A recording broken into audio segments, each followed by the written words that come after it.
Hello everyone, part 2 নিয়ে চলে এসেছি। তো আমরা এখন যাচ্ছি স্নান করতে। আমরা ফারাক্কার একটি সাইডে স্নান করেছি। তো এটা পুকুরে, আমি গঙ্গাটার নাম জানি না। তো আমাদের স্নান করে জল নেওয়া হয়ে গেছে। তো ফারাক্কার জলের স্রোত দেখো।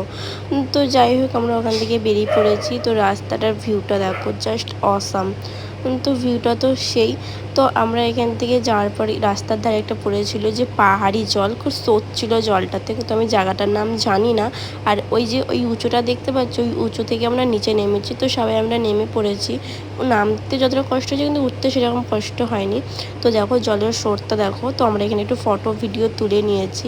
তো কি সুন্দর লাগছে জলটা। তো যাই হোক, তো দেন আমরা চলে গেছি। আর আমরা মন্দিরের 7 কিলোমিটার আগে নেমে গেছি। ওখান থেকে আমাদেরকে হাঁটতে হয়েছে, কারণ আগেরবার আমরা যখন গিয়েছিলাম তখন আমরা পুরো মন্দিরের সামনে গাড়ি রেখেছিলাম, কিন্তু আমাদের গাড়ি এবার ঢুকতে দেয়নি। তো দেখো কত রাস্তা ভিড়, এদিকে গাড়িটা যাবে বা কোন দিক দিয়ে, তাই না? তো যাই হোক, আমরা হেঁটে চলে গেছি। খুব কষ্ট হয়েছে। তো আমাদের জল ঢালা হয়ে গেছিলো, তখন আমরা এখান থেকে একটু ভিউটা নিয়েছি। তো দেখো কি ভিড়, অসাধারণ ভিড়, ধারণার বাইরে। তো ভিডিওটা এইটুকুই, ভালো লাগে লাইক করে